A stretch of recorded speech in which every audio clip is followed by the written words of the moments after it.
Fala galera, dá 5 minutos no cinema. Sejam bem-vindos a mais um episódio do 5 Minutos Entrevista, esse espaço democrático e livre para falar de cinema nacional, para falar com quem faz cinema nacional, para quem está lá nos bastidores, nas trincheiras do cinema nacional.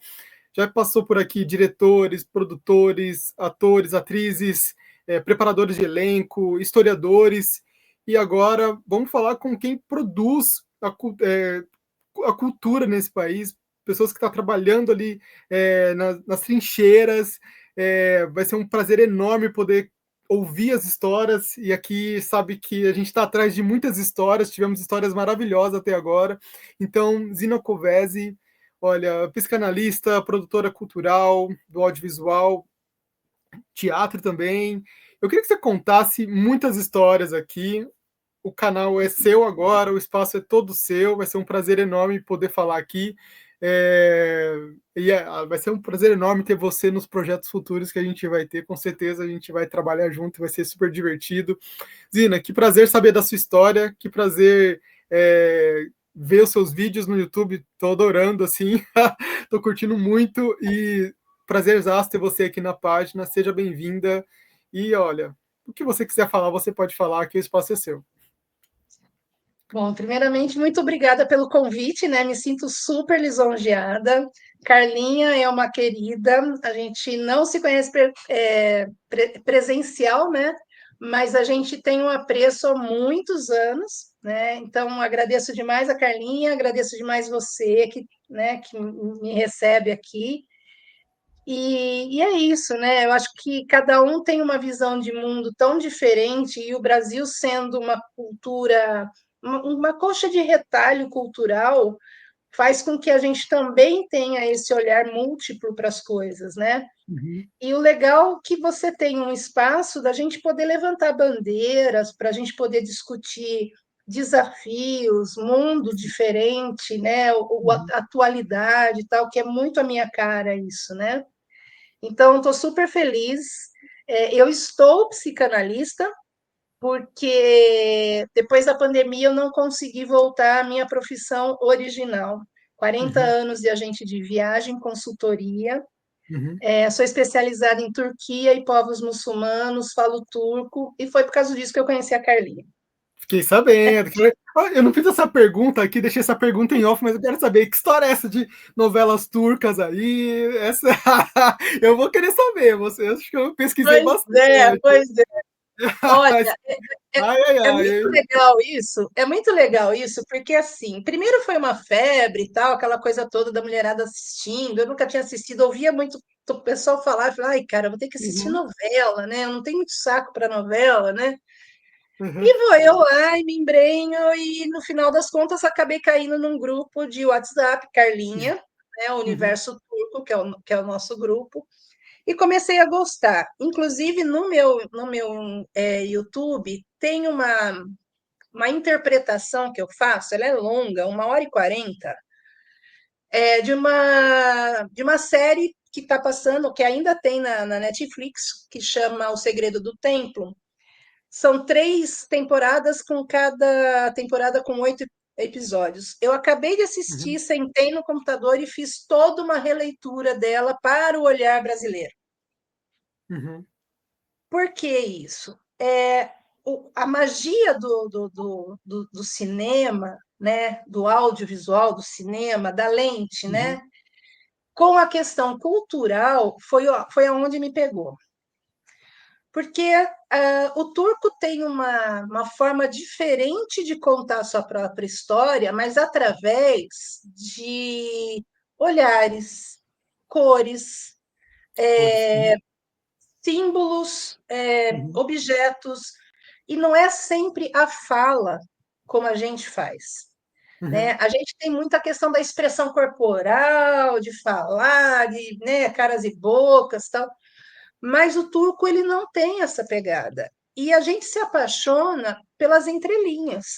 Uhum. Então, todo mundo que assistiu a minha interpretação tiveram a impressão, várias pessoas tiveram a impressão que estavam assistindo outra série, totalmente diferente, Uhum. por causa desse olhar turco. Então, aí começa a minha questão audiovisual.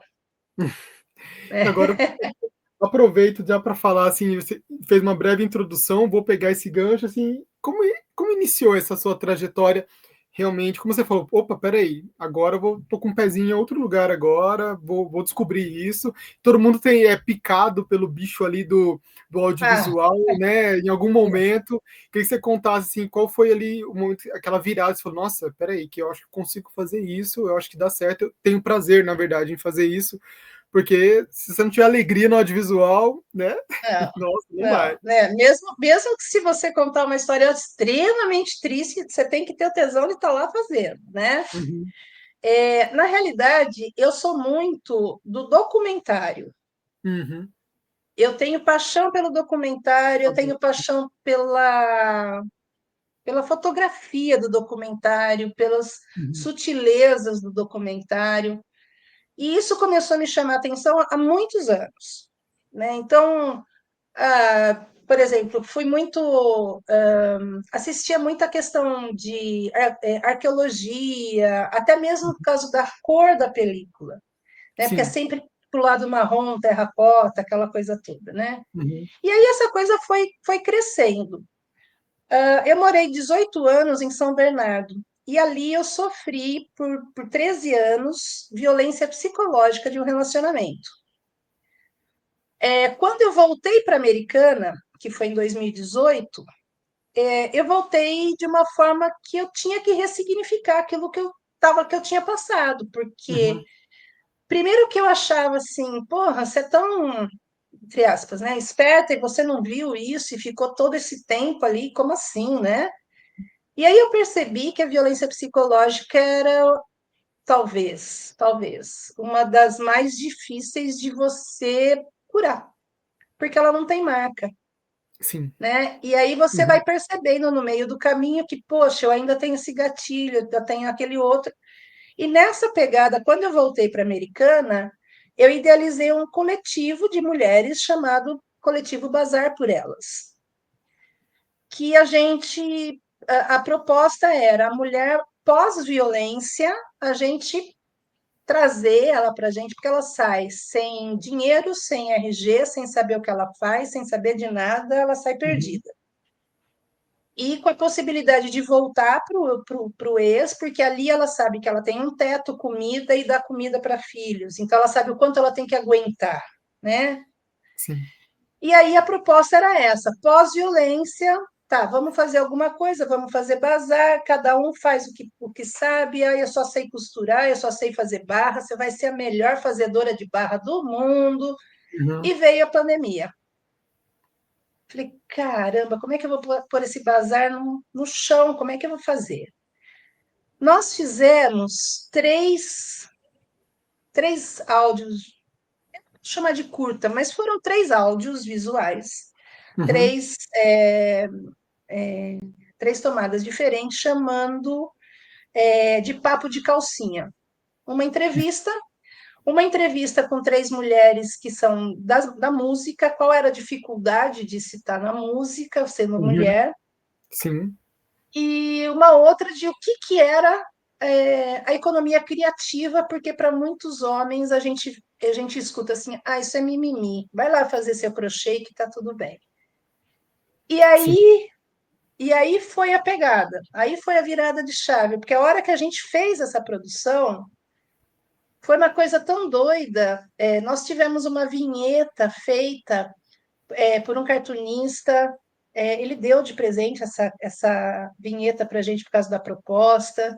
Uhum, Foram coisas assim muito legais acontecendo e dentro de um tema muito pesado. Então, quando sim. você fala que a gente tem que ter tesão para lá e fazer, é isso, sabe? E daí começou essa proposta junto com o social. Então, Uhum. eu não consigo me desvincular do social.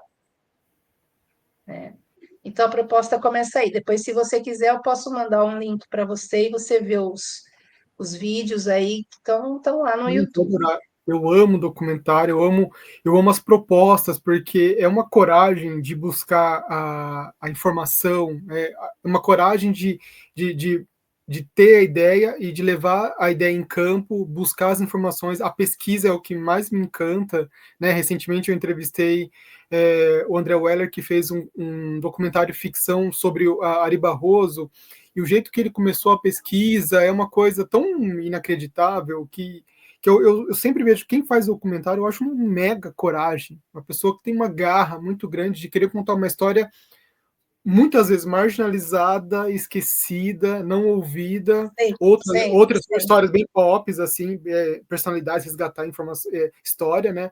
Mas eu acho de uma coragem e eu fico admirado mesmo. Assim, o documentário pode ter 1 hora, 30 minutos, 2 horas, mas eu acho corajoso, assim, pegar só o fato de sentar essas mulheres, é, musicistas, né, artistas, mas falar o Sim. que que elas vivem, isso é de uma coragem, inclusive delas, né, falarem. Eu fico imaginando o que deve ter sido falado, as histórias, né? Acho que é o que me É pega muita mesmo. resistência, né? É resistência Uhum, pura, porque a gente precisa ocupar os espaços. E aí, como é que faz? Aí eu ocupo um, mas a galera toda não está ocupando. Então, vamos juntar todo mundo, vamos ver essa galera. uhum, Nessa entrevista, a gente colocou uma roqueira, uma funkeira e uma do hip hop. Então a gente teve umas visões muito interessantes de como elas são silenciadas ou tentadas ser silenciadas, né? uhum, Então, você já deve ter percebido, minha bandeira é o feminismo, não tenho como não uhum, ser, né? E então essas coisas são muito interessantes. Agora, o documentário é legal porque realmente você tem uma pesquisa, e eu amo, se eu pudesse viver de pesquisa, uhum. seria meu deleite, entendeu? Então, é bem interessante isso. É, Então, é, começa daí. uhum. Então, isso eu até vou te fazer uma.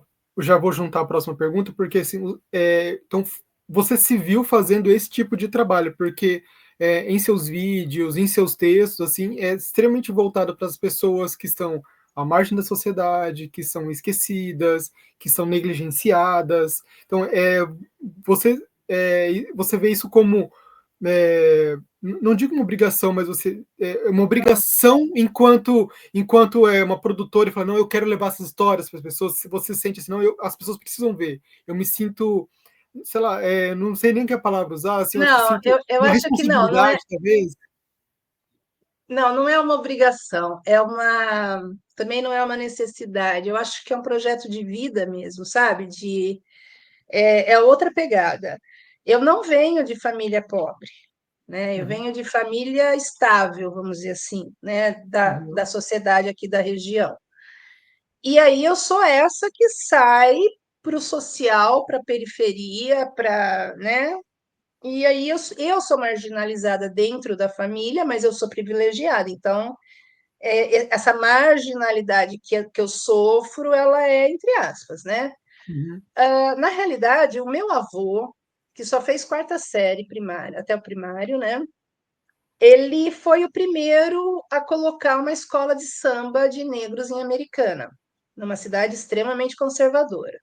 uhum, E eu, quando tinha, sei lá, uns 8 anos, ele falava para mim: o que, que você está vendo? Ai, bagunça, uhul, música. Não, você está vendo um bando de branco dançando para os pretos. E essa frase nunca saiu de mim, uhum, né? Então, o que eu vejo é uma. Eu não sei ser diferente, eu não sei ser. Eu não sei o que eu faria se eu não tivesse essa veia para o uhum. social. Sim, Por exemplo, eu me formo psicanalista, mas eu só atendo com valores sociais. Porque a psicanálise tem que chegar onde nunca chega. sim. Tenho dificuldade de pagar aluguel, de pagar não sei o quê, mas está tudo bem, eu vou me virando. Uhum, Então, essa questão ideológica, ela nasce comigo, ela está na minha veia, ela não é uma coisa que eu fui criando, né? Eu lembro que em Americana, acho que muita gente vai lembrar disso, não vou lembrar o ano, mas inauguraram o Teatro Municipal da cidade uhum. e na inauguração ele caiu. Eu não sei se você lembra disso, Não, mas não. muita gente aqui da região vai lembrar. E no palco estava com a Orquestra Sinfônica de São Paulo, da PUESP. Uhum, Ela caiu metros. O piano, por pouco, não caiu em cima de alguém. Por exemplo, é, como é que chama? Stradivarius, que é o violino uhum, quebrado, enfim, foi uma zona. Meu pai estava ali dentro, como da sociedade. Eu uhum, estava do lado de fora com panela batendo, puta da vida, porque tiraram o último cinema da cidade para fazer o teatro municipal, que a galera não ia, uhum. né? Periferia. Então, sempre tive essa questão, né? E não tem como eu deixar de lado essa questão da mulher. Eu faço parte de duas ONGs feministas em Istambul. Istambul tem uma situação muito próxima de feminicídio como o nosso, que é Sim. cruel, Uhum, de muita crueldade, né? Então, eu faço parte, a gente faz muitas trocas, tal. Então, essa coisa não sai de mim. E aí, o audiovisual, o que que ele traz para mim? A pesquisa, a voz, uhum. simples assim, a voz. Então, a voz da periferia é linda. E é uma pena que é uma periferia judiada. Só que eles sabem o quanto vale cada coisa que eles fazem, que eles comem, que eles fazem, onde Uhum. eles vão, enfim. O senso de comunidade você só vai achar na periferia. Isso é verdade. Eu venho de uma E região periférica aqui, nasci, fui criado, ainda estou numa região periférica em Campinas e de fato é diferente voltar para casa, é diferente voltar, é diferente os acessos, né? Pri- Principalmente quando eu falo, é tudo sim, longe. Onde a sim, diversão é longe, onde tem sim. algo mais público, um pouquinho mais melhorado, é longe também, é longe. Isso E é você por, falou é uma, por nossa, isso a que a verdade gente das verdades. e é por isso que a gente trabalha com terrenos periféricos, né? Uhum, Aqui em Americana, é uma cidade extremamente conservadora, é um lixo, é um lixo. uhum, Os acessos são terríveis, né? Se eu estou bem vestida, eu vou ser atendida, a pessoa que está do meu lado não. Então, assim, é muito triste tudo isso. uhum. E aí, quando você começa a trabalhar com alguns territórios periféricos, você vê uma empatia, uma necessidade de querer mais, uma necessidade de aprender, e a mão para fazer, o olhar para chegar, entendeu? Uhum. Puta, é lindo, não tem como, não tem Foi como. assim, foi assim que você chegou também com o trabalho com imigrantes, que você também tem esse lado de receber, de olhar, porque existe existe a violência contra, né, o brasileiro periférico, mas aquele que vem de fora, assim como em todos os países, assim, né, o Brasil é um país acolhedor, né, que é como falado lá fora, mas também somos um país bastante violento com aqueles que vêm de fora, né? E foi assim também que É, você chegou nesse cuidado, nesse trabalho? no caso dos imigrantes, eu chego através do turismo, né, Uhum, que por trabalhar com turismo, o turismo para mim é o lugar mais aconchegante do mundo. Não tem muro, de fato, só tem, às vezes você precisa de um visto, mas nada, mas não tem uhum, muro, né? A grana talvez seria o muro. uhum, Mas assim, quando você viaja, eu quando levava grupo para viajar, a arrogância do brasileiro é gigantesca, mesmo fora do Brasil. E uhum, quando eles se percebem, né, brasileiro, tá tocando, você entra em algum lugar, de repente tá tocando Gilberto Gil, qualquer coisa, eles se acham. E essa levantada de bola, para mim, ela é horrível. Porque, assim, respeita o lugar que você está e assimila a cultura que você está vendo. uhum, Porque você vai embora, eles vão ficar, né? sim, uhum, E na Turquia, a gente é muito bem recebido, vírgula, por duas razões. Porque a gente gasta, porque a uhum, gente é o público que mais gasta na Turquia, é o brasileiro, aonde ele for, né? O brasileiro gasta. E porque as mulheres são putas. Todas, sem exceção. Essa questão, ela vem desde 1900 e bolinha, com Gabriela Cravo e Canela. Você vai lembrar, talvez, da Sônia Braga em cima do telhado, pegando a Entendeu? pipa com a bunda de fora. Essa Uhum. cena exportada para o mundo inteiro. A gente Sim. passa a ser isso. Deputados, em 1975, colocam uma matéria na Veja que ela vira capa: venha para o Brasil e aprenda como lidar com as mulheres. As mulheres do Brasil são quentes. Então, esse Maravilha. tipo de coisa é muito complicado, né? E o imigrante vem para cá sem conhecer essa falsa reciprocidade do brasileiro. Uhum. É muito fácil eu falar, eu te amo, mas eu não estou dizendo que realmente eu te amo, como é a palavra em outros lugares. Uhum. Eu só estou falando que eu gostei de você. Sim. Ponto. Aham. O brasileiro fala, eu te amo, abraça, beija, pronto. A mulher que faz isso já é puta, Sim. né? Então, essas coisas começam a me inquietar quando abrem as portas para a chegada dos haitianos. Uhum. Então, quando eu morava em Santo André, em São Bernardo, eu não sei se ainda é, mas na época a maior colônia, vamos dizer assim, haitiana, estava em Santo André, Sim, verdade. numa periferia, não vou lembrar o nome agora, mas era próximo do Elba, qualquer coisa parecida, enfim, era uma quebrada brava. Só que o cara vem para cá, a mulher vem para cá sem falar a língua. Esse é o maior empecilho de qualquer um de nós. Uhum. Não pode trabalhar. O diploma dele não é aceito no Brasil. Ele é preto Uhum. retinto, num país racista. A Não, primeira vez que ele se depara com racismo é aqui, né? verdade. Então, são coisas, são camadas que você vai percebendo que, se você não ajudar, você está fadado a ver aquilo adoecer, Uhum. né? Nós contratamos professores de. Não, contratamos não. Nós chamamos, conseguimos professores de francês para que eles aprendessem o francês, para que depois a gente ensinasse o português, porque nem isso o Uhum. governo deu. É, não mesmo. Só abriram as portas. A mesma Sim. coisa aconteceu agora com o pessoal do Afeganistão.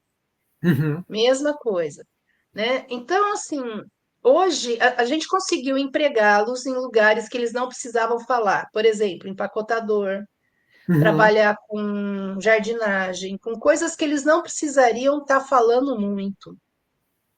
E isso foi uma coisa que despertou em mim essa questão da prostituição vinda deles para cá, porque eles iriam cair nessa situação se a gente se não tivesse alguém que ajudasse. Não é Uhum. Sim. mérito meu, mas se não tivesse uma equipe toda, né? Uhum.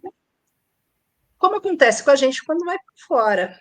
Porque o brasileiro aqui, que é rota caviar, vai lavar privada fora daqui. Só para dizer que estou morando em algum lugar, É, né? E é verdade. isso, né? Então, quando começa essa situação, me chama muito a atenção, porque o Brasil, eu acho que é um dos poucos, ou o único país, eu não sei, eu não tenho esse dado, que não tem campo de refugiado. O Uhum. refugiado chega no Brasil e ele passa a ser cidadão. Ele tem SUS, ele tem trabalho, ele tem Uhum. transporte, ele tem tudo. Sim. E nos demais países tem os campos de refugiados, que não tenho palavra para falar sobre aquilo, é a pior coisa do mundo. Sim. É tão ruim quanto o pessoal que está em Gaza, por exemplo.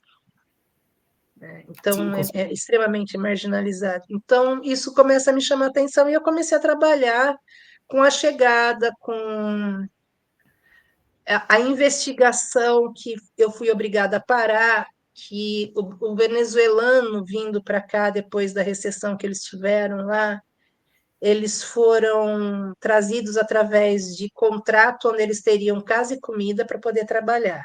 A casa que eles ficavam tinha 15, 20 pessoas, sem Uhum. cama, sem comida, e eles trabalhavam em restaurante. Isso aqui em Americana. E aí eu fui obrigada a parar porque eu acho que talvez estaria morta, sei lá. Uhum. Enfim. Então eu esbarro em algumas coisas assim bem, bem chatas. Então, nesse ponto, eu começo a trabalhar com os imigrantes a partir do haitiano. Hoje eu Uhum. não tenho tanto trabalho, mas eu faço palestra nas escolas sobre imigrantes, sobre, enfim, essa fuga, por que que foge do país? Por que que vai embora? É. Eu acho que essa é uma das coisas mais importantes, porque muita gente acha que as pessoas vêm aqui porque é o Brasil, né? Mas na verdade a história é outra, né? Somente agora nessa divisão, né? Nessa divisão, essa briga, né? Via internet de Israel, Gaza, faixa de Gaza e colocando o cristianismo assim, as pessoas não conseguem ter uma percepção global, né? Eu sinto falta dos meus professores de história, que como eles descreviam as coisas, né? Como era importante saber como é que se começou uma guerra, como é que se começou uma invasão, como o Brasil foi Isso, invadido, e as pessoas esquecem algumas histórias, vão comprando umas narrativas que não existem, né? Que são, né, falaciosas, né? não, então, isso é uma coisa doida, porque, por exemplo, eu tenho dado muita palestra nas escolas sobre a questão palestina, sobre o Oriente Médio, sobre, Uhum, né? Eu já começo assim, né? O Oriente Médio, médio do quê? De quem? Onde ele está? Ele é médio da uhum, onde, né? é, O Ocidente coloca ele como médio, né? Oriente aham, Próximo, sim, próximo do quê? é, Né? uhum, Então, eu já começo trazendo essa questão do terrorista. O terrorista, como é que você pode acreditar que o terrorista usa capacete, arma, coturno, e isso aí é o cara bonzinho? Não. O terrorista é o que está com barba e turbante e não tem nenhuma arma na mão. Como é que você pode uhum, acreditar nisso? Né? uhum, E eu tenho essa pegada muito forte com o Oriente. Eu não tenho descendência nenhuma com o Oriente. A minha descendência uhum, é muito pior, a minha descendência é italiana e alemã. Né? E eu tenho essa questão de começar a trazer um pouco dessa ideia do anticolonialismo, do antiimperialismo, e eu dou uhum. aula como voluntária num cursinho popular que a gente tem há 8 anos aqui na cidade de Santa Bárbara. Então, eu dou aula de geopolítica. Não sou formada, mas eu dou aula de geopolítica. Uhum. Que faz muita falta hoje em dia, né? Uma aula aberta de geopolítica, assim, falta muito, viu? Eu queria te perguntar, foi também esse trabalho que te levou, né, à escrita, a escrita, parte da escrita do livro Voz da Resistência, que é um livro, né, uma publicação recente, eu estou aguardando chegar em É, casa aqui, né? é. É assim, foi isso que te levou a escrever? Como que foi? Como que você chegou a esse projeto? Como que ele foi desenhado? Eu sou formada em produção de conteúdo digital. Eu Uhum, tenho graduação em produção de conteúdo digital. E eu sempre escrevi para mim, porque eu nunca me achei à altura. uhum, Né? A gente tem essa coisa de autossabotagem, né? Que a gente nunca se acha bom sim, o suficiente, né? E aí eu comecei a ver umas publicações do jornal clandestino, que uhum, também é o Lucas, e eu mandei um texto para ele, eu falei, olha, não sei se cabe, ó, dá uma olhada, né? Vê aí, né? vem Isso aí. há uns 2 anos atrás. E ele falou, Uhum, nossa, meu, você tem um olhar tão louco, porque ninguém pensou nisso. E uhum, numa matéria. E aí eu gostei disso, eu comecei a escrever, né? Então eu falei muito da questão da mulher, eu falei da Mahsa Amini, que foi a iraniana que mataram por causa do hijab, do olhar uhum, europeu para mulheres de burca e falando que a mulher é coitada e não tem nada de coitada, enfim. isso foi acontecendo. A gente não tinha uma necessidade, obrigatoriedade de mandar matéria, mas a gente mandava. Uhum. E era Sim. assim que o Lucas começou a postar as matérias dele. Agora, o Lucas juntou os autores ali, ele falou: olha, eu preciso de uma ajuda de vocês. Eu conheci o Justin, que o Justin ele é um congolês, República Democrática do Congo, onde também tem o genocídio, né, a limpeza étnica. Ele está refugiado no Quênia, sem um centavo, e ele deve ter o quê? 16 anos, e ele está querendo abrir uma ONG para receber os refugiados do Congo. Então, a ideia é assim: vocês topam colocar tudo que vocês escreveram nesses 2 anos num livro e o que a gente receber de lucro manda para ele? Uhum. Demorou. Então, o livro, né, Vozes da Resistência, Narrativas Clandestinas, né, Uhum. que é Nossa, nome muito, perfeito. né, e é muito essa questão. Então, Cinematográfico, né? é, nós somos em 17 escritores ali, e tem, por exemplo, presidente da FEPAL, que é a Federação da Palestina, tem gente escrevendo sobre o Congo, sobre Estados Unidos, sobre Brasil, sobre tudo. Eu vou muito mais na Palestina e nas mulheres em relação à minha escrita. E Uhum. aí o livro entrou em pré-venda, agora dia 21 de outubro, e vai até dia 21 de novembro. A partir daí, a gente Uhum. começa a receber o livro. E eu fiquei muito feliz porque eu faço 60 em março. Uhum. E eu falei, caraca, mano, uma mulher de 59 anos ganhar um presente desse no segundo, nos 45 do segundo tempo, porra, que legal, né? Eu me senti viva, eu me senti bonita, eu me senti, né? E aí eu comecei a questionar a questão do etarismo, porque eu estava muito triste, porque eu vou ganhar daqui 5 meses um rótulo chamado idosa. E esse rótulo ele vem com muito peso. Ele vem É, com sim, peso porque o cabelo branco do cara é o tiozão, o o cabelo branco da tiozão. mulher é relaxo, né? Então, É, assim, isso foi um presente para mim. E a gente escreve para valer. A gente não tem filtro nesse livro. A gente realmente não nossa, tem filtro. me chamou muita atenção o nome, né? Assim, dar voz para aqueles literalmente que não têm, né? E eu acho isso corajoso, como eu falei, né? Sobre documentários, é É, corajoso também, né? Super corajoso, né? esse sim. Inclusive, quem fez o prefácio, ele coloca o livro escrito com dor e indignação é um grito contra a barbárie e um gesto de levante coletivo. E Nossa, perfeito. realmente é muito doido, porque é um livro que deixou a gente muito satisfeito, mas é um livro muito triste, Uhum. né? É um livro, a gente acaba dando voz para algumas pessoas, né, que não estão mais aqui ou que não podem mais falar, enfim.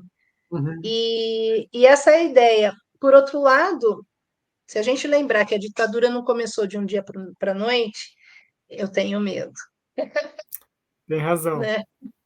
Nossa, tem razão. Você falou uma coisa perfeita agora. Eu recentemente estava estudando sobre a ditadura por conta de um roteiro ficcional e, nossa, como foi plantando as coisinhas ali e outro, convencendo dois, três, quatro, cinco.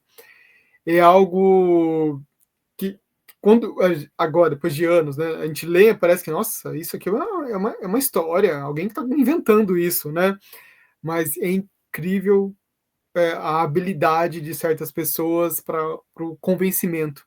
Eu acho que essa é a palavra, assim, né? O convencer a A pessoa gente a não fazer o que levou, e depois a determinação das pessoas a cumprirem aquilo, né? Ou a oprimir, né?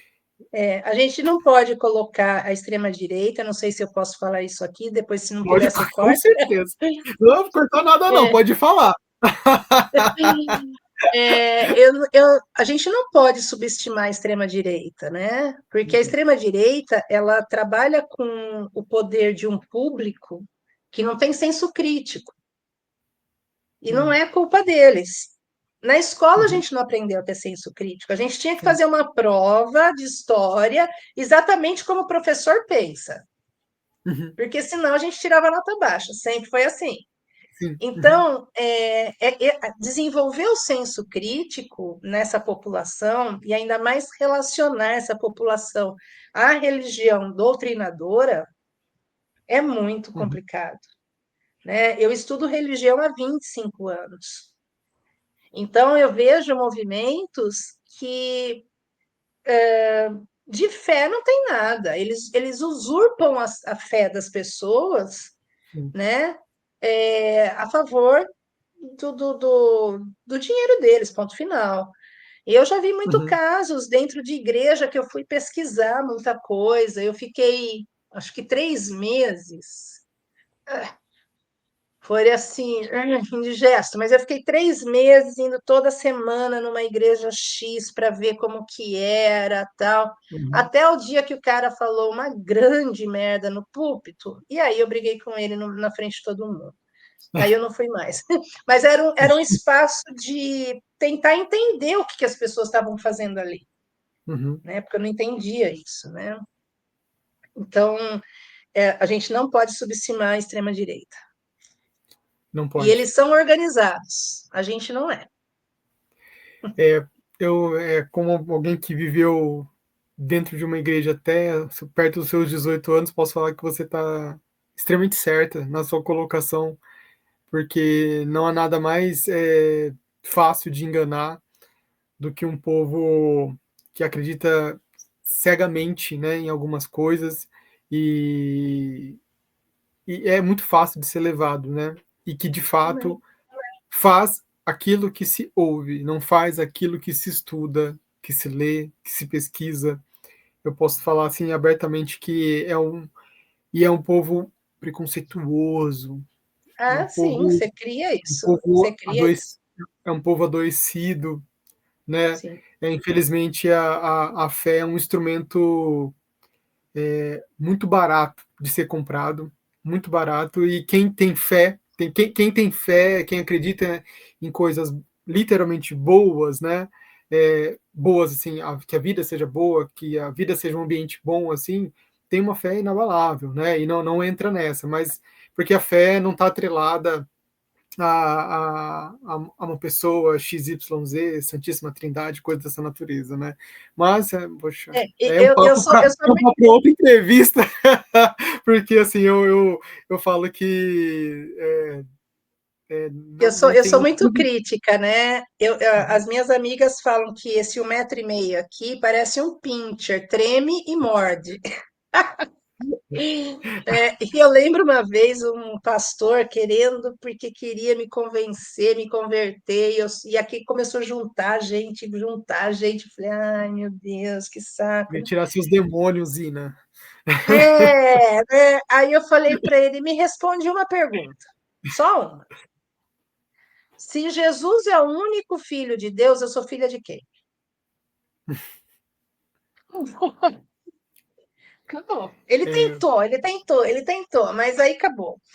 Mas não falando mais de religião, eu estudo religião há muito tempo. Eu estou tentando escrever um livro ficcional da Suméria, das deusas da Suméria, a história real da Suméria, mais como ficção, né? uhum, E isso está me levando a pesquisas maravilhosas e sempre rodeado dessa questão da fé, né? uhum, De como a fé vai mudando, como a fé vai mudando de mão, mudando de bom, valores, né? sim, nossa, Então, perfeito, perfeito. e, e assim, é muito interessante. Tem um livro que chama Quando Deus Era Mulher. É um livro bacana de ler. Você tem que ter paciência com ele. E eu tenho o clube de leitoras 50 mais. Então a Uhum, gente leu esse livro, agora a gente está lendo Caliban, e E aí você começa a perceber como a mulher traz essa ideia e como ela é manipulada, né? E tudo Uhum. porque a gente é o teletransporte para o mundo. Só isso. Sim, Bastou a gente ser perfeito. o teletransporte para o mundo, fudeu com toda a civilização. Então, Nossa, nossa, foi perfeita a colocação agora. Eu queria te fazer uma pergunta agora, assim, entrando, né, do audiovisual brasileiro nesse momento que estamos vivendo, né? Alguns falam que o novo cinema, cinema novo, parte 2, retomada parte 2, 3, 4, não sei nem que não estamos agora, mas assim, muitos últimos anos, né, o audiovisual tem estado em evidência, tem ano passado ganhou um prêmio muito importante, né, esse ano quer dizer, né, ganhou um prêmio muito importante internacional, que é reconhecido, que é visualizado, que é identificado, né, por todas as pessoas, né, até alguns anos atrás, né, a gente estava, o pessoal do audiovisual estava preso àquela crítica do o Lei Rouanet, né, aquela velha frase, ai Deus, né? Nossa, né, os debilóides falando né, o Débil Lloyd falando do Lei Rouanet, né? Bom, e agora o audiovisual ele tem ganhado destaque, está aparecendo grandes histórias ficcionais, resgates históricos, assim. Esse momento do audiovisual é, a gente está preparado para fazer histórias mais assim blockbusters? Precisamos fazer mais histórias viajadas, vamos dizer assim, ou é esse momento que a gente tem que, cara, vamos contar histórias de quem não tem voz, assim, né, de quem está precisando ser contado, né, porque o cinema foi muito, o cinema brasileiro sempre foi criticado, né, vai contar a história da favela, vai contar a história da periferia de novo, né, mas parece que existe um público que não quer ver isso, quer ver um audiovisual limpinho, bonitinho, branquinho, né, com um lacinho, mas o cinema independente tá indo de novo, né, dando uma volta. Eu queria falar, qual a sua opinião? Cinema nacional tem que ser essa coisa embaladinha, com lacinho, ou a gente precisa provocar mesmo? não, eu vejo assim, eu acho que tem público para tudo, e eu acho que a gente tem que Uhum, lembrar para qual público eu quero, né? Eu acho que tem essa uhum, questão. O que eu vejo do audiovisual, a palavra audiovisual, ela é uma coisa nova, porque até então, no máximo, a gente tinha um longa-metragem, curta-metragem e ponto, né? uhum, As pessoas iam para o cinema, mas a primeira pergunta era quanto tempo dura o filme, né? uhum, Não era de que filme nós estamos falando, né? Eu estou indo no cinema, o que você vai assistir? Eu não sei, mas estou indo no uhum, cinema. E tinha coisas nesse sentido, e a gente tinha a grande oportunidade de ter cinemas de rua, que era uma coisa uhum, maravilhosa. E sim, aí, quando tudo isso muda, eu entendo que o Brasil entendeu que se ele fizesse como é que eu vou dizer? Se ele produzisse coisas do tipo muito tiro, muita morte, muito sangue, vendia. uhum, Assim como se vendesse, por exemplo, um filme que eu amo de paixão, Deus é Brasileiro, com o Antônio Fagundes, que é velho, antiguinho, mas a uhum, tá querendo. paisagem nordestina é maravilhosa, aquela transamazônica que tem umas coisas lindas, a fotografia do filme. Então, a gente tinha muito 8 ou 80, né? E tinha Uhum, público. Nós temos uma cultura que vem muito do estadunidense, que é de guerra, de morte, de tiro, de, né, duro de matar, etc., né? uhum, Então acaba indo por essa questão. Quando a gente vê uma tropa de elite, muita gente viu a morte, a pegação de correr um gato e rato, tal, mas não a real crítica em relação à polícia, à própria sim, favela, a questão de que toda bala perdida ela tem cor, enfim, uhum, né? Depois começa a se desconstruir isso. E aí a gente teve a felicidade, graças da nossa troca, da nossa reconquista de governo, e o Mink assimilar que a cultura precisava voltar com peso.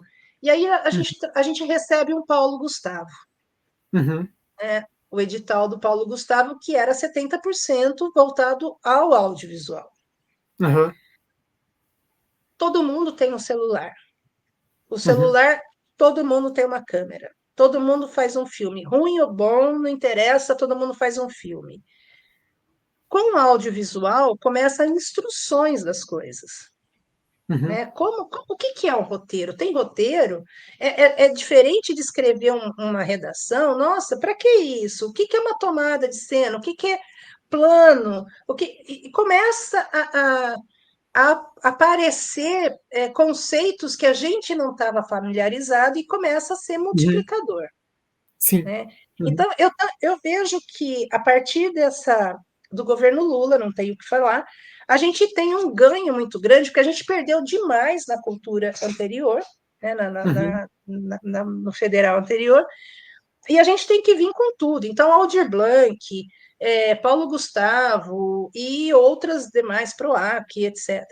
Uhum. E aí começam a se levantar outros olhares. Então, por Uhum. exemplo, mulheres dos povos originários fazendo filme, maravilhosos. Mulheres com Uhum. câmera, com set de filmagem no meio do nada, né? Daquilo que a gente não conhece, né? Uhum. Comunidades quilombolas com câmera na mão fazendo documentários maravilhosos. Mulheres quilombolas. Muita gente indo para a periferia fazer documentário, fazer. Então, a gente começa a acessar coisas que a gente realmente não tinha, e eles não tinham acesso, Uhum. porque era muito elitizado. Sim. Ponto. Uhum. Né? Nós fizemos a primeira mostra audiovisual de Americana, de que forma? Paulo Gustavo, Uhum. nós recebemos o incentivo Paulo Gustavo. Nós compramos 50 câmeras fotográficas pequenininhas com vídeo. Nós compramos todo tipo de equipamento que você puder imaginar. Bem amador, né? Telão, projetor, etc. E nós distribuímos essas câmeras para 25 crianças. Uhum. Num local aqui em Americana que não é nem assentamento, é invasão, que agora estão começando a olhar de outra forma. Tem 7.000 famílias ali, para você ter uma ideia. Uhum. E depois de um mês, a gente pegou de volta essas câmeras. Cara, tem umas coisas lindas, maravilhosas. O que a gente resolveu fazer? Vamos dar aula de curta-metragem de audiovisual lá nesse local, que é o nosso Uhum. local de coração. Uhum. Né? E aí você percebe que, puta, como eu sou arrogante, eles sabem fazer, eles sabem o que eles querem mostrar. Uhum. Eu não preciso falar, né? Então eu vejo que o audiovisual, ele veio para ficar. Uhum. Não interessa o tipo de governo que a gente tiver que enfrentar, mas ele veio para ficar, Uhum. porque agora é possível. Sim. Nossa, muito legal. Muito legal. Acho que todas as narrativas são possíveis também, né? Acho que Sim, precisa. sim. Então, eu acredito que a gente tenha uma batalha muito grande, porque agora a gente tem essa questão da lei do streaming. Me parece que no dia 4 foi vetado algumas questões que eram problemáticas, porque na realidade a gente não tem um streaming brasileiro. Uhum. Eu não posso falar que a Globo é brasileira. A Globo tem acionista, sionista pra caramba, né? Então, e não dá. A Globo é manipuladora e acabou. Então, a gente não tem um streaming brasileiro, Uhum. amador, que a gente coloque lá a pegada e que a gente venda isso. Não tem isso.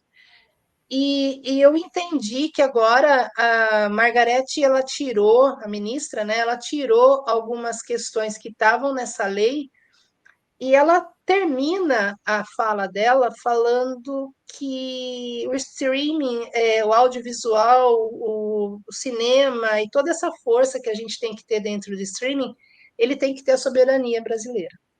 que o Brasil é soberano. Então, Uhum. essa fala dela eu fiquei mais tranquila, porque eles estavam querendo, sei lá, rifar. Eu não sei o que eles estavam querendo fazer com os outros Rifar é estados, uma né? palavra boa mesmo, assim. Na verdade, vai fazer a lei, mas vai deixar como tá. Mas É, agora vai ter lei, tá bom? Vai deixar como é que tá, é, mas tem uma lei. Tem um número lá, isso, 2025, mas aí vai ficar igualzinho, tá bom? é, é isso aí, é isso aí. Era assim, né? Mas parece que a Margarete brecou de uma forma bacana e usando Uhum, algumas falas do Lula, porque essa coisa de o Brasil é soberano está ecoando, uhum, né? E eu ouço isso em muitos lugares. E eu gostei de ouvir isso, porque até então eu não via o brasileiro com orgulho do brasileiro. uhum. E quando você escuta o Brasil é soberano, porra, mano, isso é bacana. Isso é É bacana. uma, foi uma palavra forte que entrou com um sentido bacana, né? Usou uma É, palavra no momento certo, né?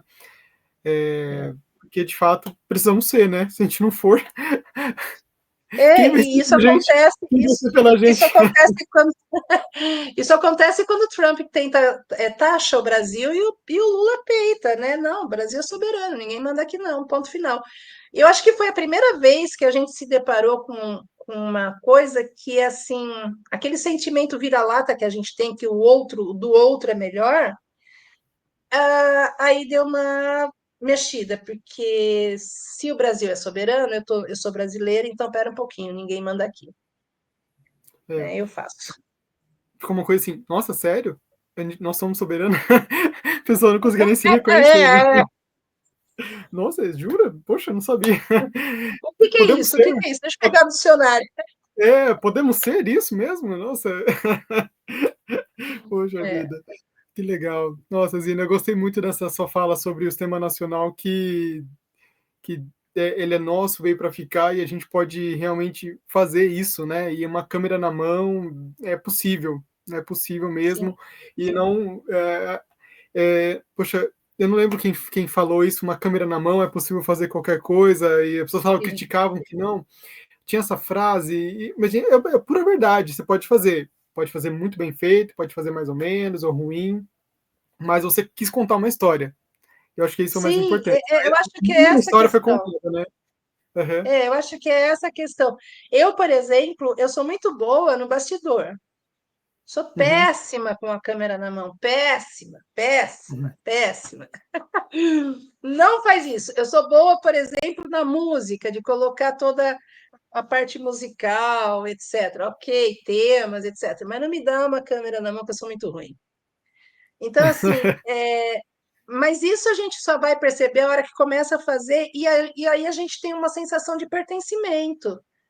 Eu uhum, sou boa em bastidor, eu sou boa em trabalhar trilha sonora, uhum, eu sou boa, quer dizer, não é só o cinema, eu não preciso ser o artista, porque até então eu quero ser artista, né? uhum. Porque eu quero ganhar É, bem, eu quero ser artista, né?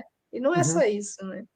É uma frase de um produtor chamado Pedro Avelar, que eu entrevistei recentemente, ele falou, poxa, eu adorei ser o maestro do caos, assim, cheguei e tal, todo mundo desesperado, não, você vai fazer assim, assim, assim, É assim, isso, é cada um vai isso. fazer o seu melhor, eu sei fazer só isso aqui, tá bom? Mas vocês vão fazer o melhor de vocês lá e vai sair um É, filme.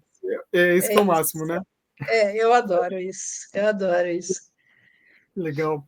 Zina, que prazer falar contigo, foi uma honra mesmo, foi uma aula gratuita em plena quinta-feira. Eu agradeço imensamente, foi um prazer ouvir as suas histórias, né? Até as histórias Obrigada. turcas, as novelas turcas, olha só. Foi maravilhoso, eu agradeço imensamente e, poxa, seja bem-vinda muito em breve. Tomara que eu possa conversar com você de novo, né? Tomara que a gente possa trabalhar junto, né? Com certeza, com certeza. Vamos lá, com certeza, né? Volto na A gente torcida a aqui. gente tá a gente tá muito próximo para não acontecer isso, né? Com certeza, com certeza. Nossa, foi perfeito agora. Zina, olha, muito obrigado. Eu desejo muito sucesso, né, quando chegar o livro, né? Tô querendo, tô ansioso aqui. Bom, você já me acalmou a partir Também do dia 21 só, então vou ficar é, aqui sem ansiedade é. nenhuma, mas parabéns pela publicação do livro. e Obrigada. muito sucesso nos próximos trabalhos, né, na sua profissão e assim, agradeço de novo por você estar aqui, ter cedido o seu tempo, por ter respondido as perguntas, contado grandes histórias, agradeço imensamente. Olha, quando você fala com uma TDAH, você tem que tomar cuidado, porque a gente fala pra caramba, a gente se empolga. Olha, eu agradeço imensamente o convite, estou muito feliz por estar falando sobre esses assuntos. São assuntos que, às vezes, aqui no interior, a gente tem muita dificuldade de falar sobre eles, né? Uhum, E eu estou muito feliz de ter recebido esse convite, falado das crianças da periferia, dos audiovisuais, do meu livro, do uhum. nosso, né? Eu posso falar que é meu, porque eu estou lá, né? E assim, é, meu, eu acho que a gente, quando descobre que um tem um pouquinho daquilo que a gente precisa e a gente vai juntando e vai saindo uma coisa grande, eu acho que é muito legal, né? Eu não Uhum, preciso ser o todo. Eu posso ser uma pecinha que termina, né, o quebra-cabeça, porque sem ela não fica legal, mas eu posso ser aquela pecinha. E isso é uhum. muito gostoso de se descobrir no audiovisual, Sim, né? sim, Isso é muito gostoso. E eu super agradeço, agradeço imensamente. Estou aqui para você, a hora que você quiser, vamos trocar ideia. que legal. Aproveito, viu? Bom, pessoal, logo mais os cortes vão estar na página, a entrevista completa, sem corte nenhum, vai estar no YouTube, se prepara. Bom, vamos lá, que legal. Zina, de novo, obrigado, uma ótima semana para você e até uma próxima, espero que seja muito em breve. Obrigada. Tchau, tchau. Tchau.